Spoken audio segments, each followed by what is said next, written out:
So Justin's going to describe to you how he makes his organic compost, the things that go into it, and what this bin is. So go ahead, Justin. Yeah, sure. So as you can see, I'm using a bin that you can pick up at Home Depot. This is just a fancy bin.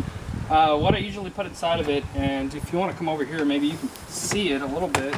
You notice little lumps of goodness, I call them. We actually have rabbit. We donate time at the Heartland Rabbit Rescue here down in Blanchard, Oklahoma. So very good source of low-grade fertilizer as long as it isn't too much ammonia. And the way that you get rid of that is by composting it with green waste, kitchen waste that you get just from tearing up them veggies. Coffee grounds are a really good base as well. And of course it doesn't hurt sometimes if you have a little bit of leftovers, peat moss from previous harvest, or any sort of garden soil to throw in just a little bit of that to provide a little bit more texture to encourage your bugs, your earthworms, your creepy crawlies, and the stuff that makes things good. Okay, first I'll show you my setup here. You can see the tool that I have there on the first tub. These tubs are, I think they're 16-gallon tubs. They're made, so I've got 4 tubs here, and 3 of them are actually in use right now. This middle one that's gray with no holes in the top is my storage container where I will put already composted material that's being ready to put onto my garden. Right now it's empty because it's the beginning of the season. And then, alright, so now I've got all my stuff outside, and we're just going to grab this real quick, dump it into the compost, and then mix it up. Leaves to help them compost.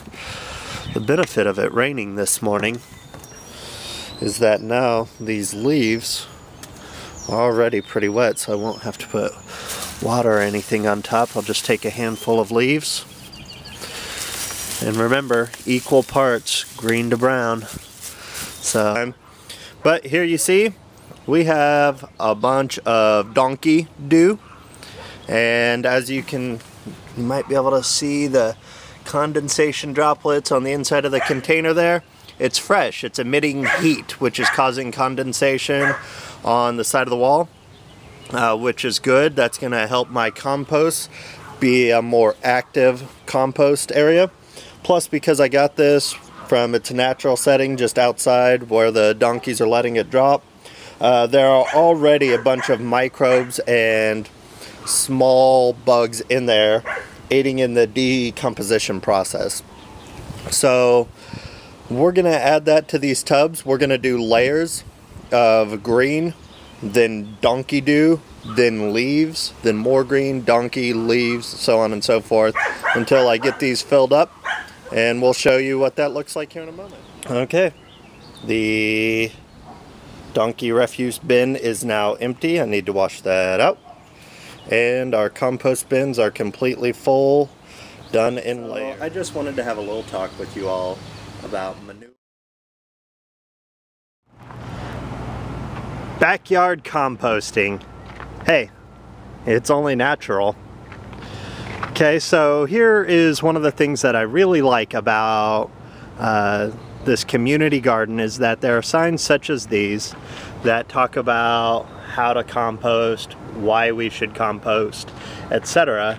And then there's a giant compost bin here, and this not only has the educational function of teaching people how to compost their own scraps, but it's also got a much more utilitarian function, which is that it acts as a composting bin for this giant gardening area. And so not only is it a blend of functional, but it's also educational. And so that's really important that we teach the children how to compost, because all these materials can then be put back into the garden.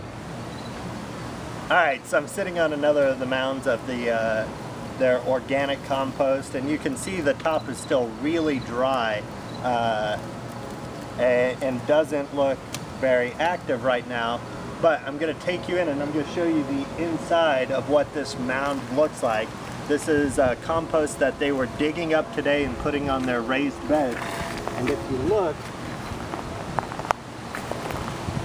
you've got all this material now that's still moist and soft and great for gardening. Look how dark it is down in here compared to the top levels that are still really dry. But this is how compost works. It just slowly breaks down.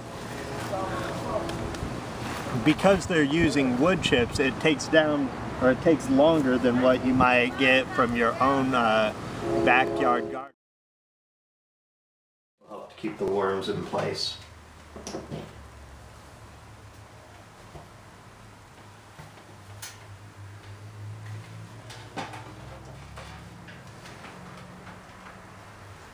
Okay, so one of the things you have to do with a worm farm or vermicomposting is just make sure that the paper stays wet. You just use a little water bottle, and every 3-4 days or so just give the paper a little squirt. Now here on this side, see the worms, they're real light sensitive, so of course now that the paper's moving away, they're trying to hide, but there's a ton of lettuce all on this side that the worms have eaten. And then in order to encourage them to build more